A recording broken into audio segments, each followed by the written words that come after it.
پپو نے وکیل کو تھپڑ مارا تو کیس عدالت تک گیا۔ وکیل: جج صاحب، اس نے مجھے تھپڑ مارا ہے۔ جج: کیا یہ سچ کہہ رہا ہے؟ پپو: جی جج صاحب، یہ سچ ہے۔ جج: 500 روپے جرمانہ ادا کرو۔ پپو اٹھا اور جج کو بھی تھپڑ مار دیا اور 1000 روپے دیتے ہوئے کہا: معذرت جج صاحب، میرے پاس کھلے نہیں تھے، آپ دونوں آدھے آدھے کر لینا۔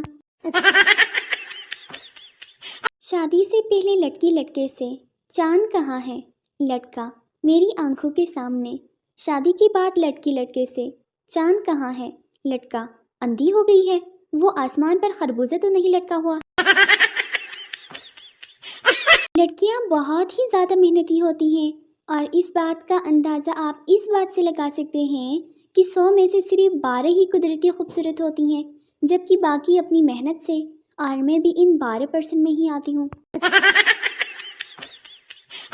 پاکستان وہ واحد ملک ہے جہاں کوئی چیز صاف کرنے کے لیے گندا کپڑا لیا جاتا ہے۔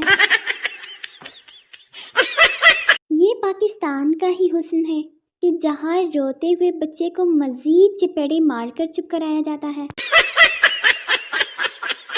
سائنسدان بھی حیران رہ گئے جب پاکستانیوں نے بتایا کہ خالی کینچی چلانے سے گھر میں لڑائی ہو جاتی ہے۔ میک اپ، بریک اپ اور 7 اپ کے علاوہ اور کون سا اپ ہوتا ہے، آپ کو معلوم ہے کیا؟ کسی کو عزت دینے سے پہلے تھوڑی بےعزتی کر کے دیکھیں، بےعزتی راز آ گئی تو عزت بھی راز آ جائے گی۔ سورج سنگل، چاند سنگل، مریخ سنگل، زمین سنگل اور میں بھی سنگل۔ کہنے کا مقصد ہے کہ ہر قیمتی چیز سنگل ہی ہوتی ہے۔ پاکستانی واحد قوم ہے جو مظلوم کی بددعا سے اتنا نہیں ڈرتی جتنا خسرے کی بددعا سے ڈرتی ہے۔ پاکستان میں دانتوں کے برش کا استعمال: نمبر 1 دانتوں کی صفائی کے لیے، نمبر 2 AC کی صفائی کے لیے، نمبر 3 بالوں کو رنگنے کے لیے، نمبر 4 ناڑا ڈالنے کے لیے۔ میں جب بھی اپنے سب دوستوں کو آن لائن دیکھتی ہوں تو دل کو سکون ملتا ہے کہ صرف میں ہی بیکار نہیں ہوں، کام دھندہ ان سب کے پاس بھی نہیں ہے۔ مدتوں بعد ایک لڑکی نے کہا آئی لائک یو، خوشی کے مارے سیم ٹو یو لکھنے کی بجائے شیم ٹو یو لکھ دیا، کہنے لگی تو سنگل ہی مرے گا۔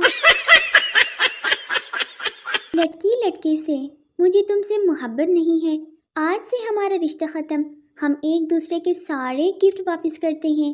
لڑکا: ہاں ٹھیک ہے، موبائل کے لاٹ سے شروع کرتے ہیں۔ لڑکی: اوف جانو، اب بندہ مذاق بھی نہ کرے۔ ایک پٹھان شادی کی رات بڑا پریشان تھا کہ بیوی سے کیا بات کرے، آخر بہت سوچنے کے بعد بولا: تمہارے گھر والوں کو پتہ ہے کہ تم رات کو ادھر رہو گی؟ ایک پٹھان ڈاکٹر سے: ہمارا وزن بہت بڑھ گیا ہے۔ ڈاکٹر: خان تم روزانہ 10 کلومیٹر پیدل چلا کرو۔ 1 سال بعد پٹھان نے ڈاکٹر کو فون کیا: ڈاکٹر صاحب، وزن تو کافی کم ہو گیا ہے مگر ہم افغانستان پہنچ گیا ہے، اب یہ ادھر ہی رکے یا آگے روس نکل جائیں؟ ایک آدمی کی نئی شادی ہوئی لیکن پھر بھی اسے گھر جانے کی کوئی جلدی نہیں ہوئی، وہ دیر تک آفس میں ہی بیٹھا رہتا۔ ایک دن باس نے پوچھا: بیوی سے جھگڑا چل رہا ہے کیا؟ جواب ملا: نہیں سر، ایسی کوئی بات نہیں، اصل میں میری بیوی بھی جاب کرتی ہے، شام کو ہم دونوں میں سے جو بھی پہلے گھر پہنچتا ہے کھانا اسے ہی بنانا پڑتا ہے۔ ایک آدمی نے مولوی صاحب سے سوال کیا: کیا روزے کی حالت میں بیوی کو آئی لو یو بول سکتے ہیں؟ مولوی صاحب: 2 باتوں کا خیال رکھنا لازمی ہے، نمبر 1 اگر کسی اور کی بیوی ہو اور اس کے شوہر کو پتہ چل گیا تو پٹائی کے دوران خون نکلنے سے روزہ ٹوٹ سکتا ہے، نمبر 2 اگر بیوی آپ کی ہے تو یاد رکھیں کہ جھوٹ بولنے سے روزہ مکروہ ہو سکتا ہے۔ دنیا بھر کا گند کچرا، کھلے چربی میں تلے فرائی کھانے، کالی پیلی سفید بوتلیں چڑھا کر، پان گٹکا تمباکو نسوار چپا کر جب بیمار ہو کر ڈاکٹر کے پاس پہنچتے ہیں تو دوائی کا نسخہ دیکھتے ہی سوال کرتے ہیں: ڈاکٹر صاحب، اس دوائی کی کوئی سائیڈ ایفیکٹ تو نہیں ہے نا؟